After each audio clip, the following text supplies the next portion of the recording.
Isn't the idea of being vulnerable to another absolutely terrifying?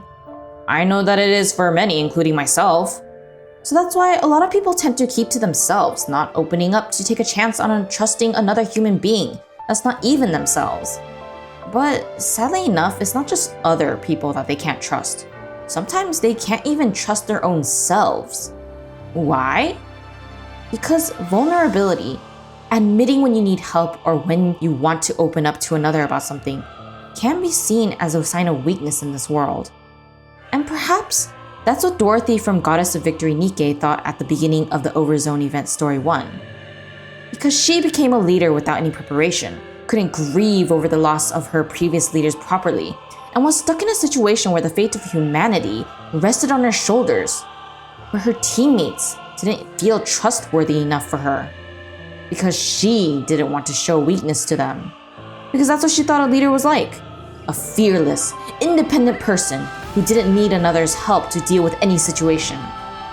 But what happened in the end because of this mindset? She couldn't deal with the pressure when her teammates started crumbling away from the loss of hope. She couldn't build the courage to ask them for help, and she couldn't handle the situation on her own when she couldn't get any orders or understanding of what was going on at the Ark. She was stuck in an impasse, both literally and figuratively.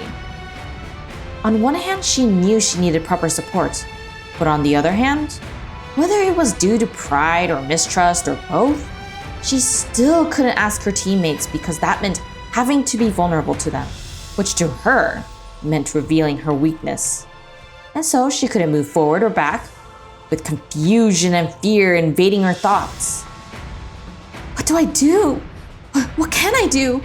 I can't control the situation anymore. Everything's going to end badly because I can't do anything right.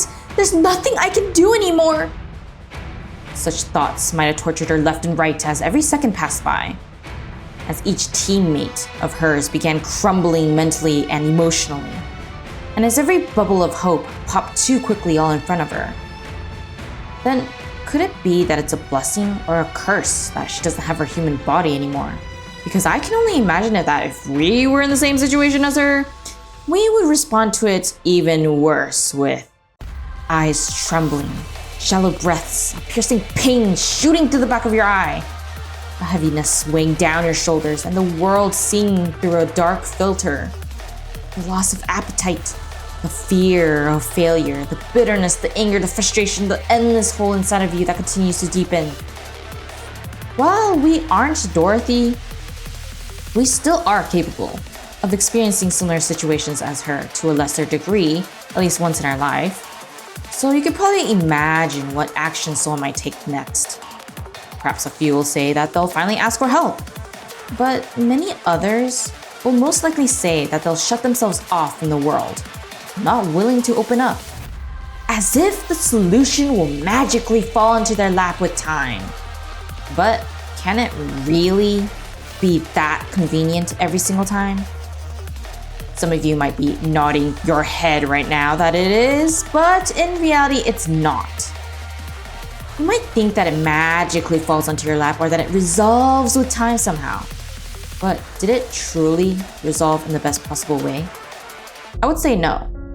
In fact, by not asking for help, by not being vulnerable with another that you need help, with yourself that you need help, that you actually want someone's support, you open yourself up to more issues and more isolation. Such was the case with Dorothy. She began to feel more disconnected with everyone on the team, and all the problems kept piling up after the other, with no end in sight. But why couldn't the rest of the Pilgrim Squad give her a helping hand first? Well, when you think about it from their perspective, it makes a lot of sense as to why they remained passive in their approach.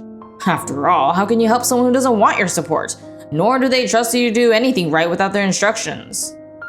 Even if you see them actively destroying themselves, you know that they'll only reject your desire to assist and support, whether it's a conclusion derived from a past experience with that person or with another, creating a frustrating and helpless situation for them. Ironically similar to what Dorothy herself experienced despite her being in the position of the person who refuses the help. Deepening the distance between them, all because of the lack of vulnerability between the two. And that's what I speculate to be the main reason why the Pilgrim Squad members didn't reach out to Dorothy first when everything started to feel hopeless. Because they knew that she wouldn't ask for help, and thus there was no need to do anything else except for expressing their despair in their own way. But now this leads to my next question. If being vulnerable was such a weakness, then why were there more problems associated with it than not? I actually believe that this is something Dorothy takes note of after talking to Pinne a lot. That showing vulnerability isn't actually a sign of weakness. Instead, it was more of a sign of strength. When you're no longer fearful of being vulnerable to others because you know that even if they betray you, even if they hurt you, you believe in yourself and the people who do care about you to the point that you know that you can overcome the pain and hurt that those people inflicted upon you. That you won't waver in your trust in others. That you still have hope for the people you meet. Stability in your thoughts, your emotions, your contentment with life. The clarity that you experience despite all the chaos and pain you were going through before. The assurance that someone has your back, whether it's literally or figuratively, or both. The courage that you get back in order to trust people once again. To be alive and to live properly as you should have long ago. Such are things that I believe Dorothy herself experienced after being vulnerable with Pinne on multiple occasions. That's why she wanted to give everything to Pinne, to give back the very things she needed in her life. Trust, hope, and happiness. It gave her the courage to once again approach and trust her teammates.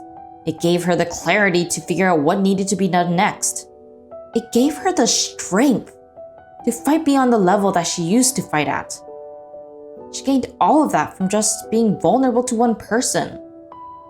And we too can experience that same thing. Of course we can't fight like Dorothy, but we can gain that courage, that clarity, that stability, and that assurance ourselves when we trust another and open up to them, showing our vulnerable side to them as we see theirs. But of course, while all that is good, there is another side to this coin. Losing the person who you once shared your vulnerabilities with.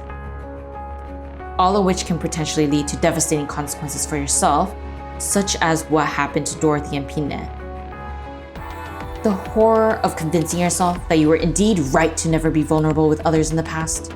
The denial of all that you have actually gained and could retain, despite that loss. The grief that you no longer have them in your life, that you'll need to search for another once more. The fear that you'll never meet someone like that ever again. The emptiness within you that continues to grow like a virus. Losing the clarity, sanity, and courage that you once had. The reckless abandonment of yourself, and perhaps of others as well. The undeniable obsession over things that never truly mattered to you in the end. I can only imagine Dorothy experiencing all of that in her room as she processed what happened to Pinne after that battle. And while I haven't played the rest of the OVERZONE's event story to see what exactly happened to her in the end, I can only hope that Dorothy will continue to hold her chin up and fight, no matter how painful the situation gets. And that she'll eventually have the chance to fully process her grief, healing from that pain, before moving forward. Because while Dorothy lost Pinne, I want to believe that Pinne would still choose to believe in Dorothy even in the afterlife. And that her belief was one of the main reasons why she chose to sacrifice herself during that battle.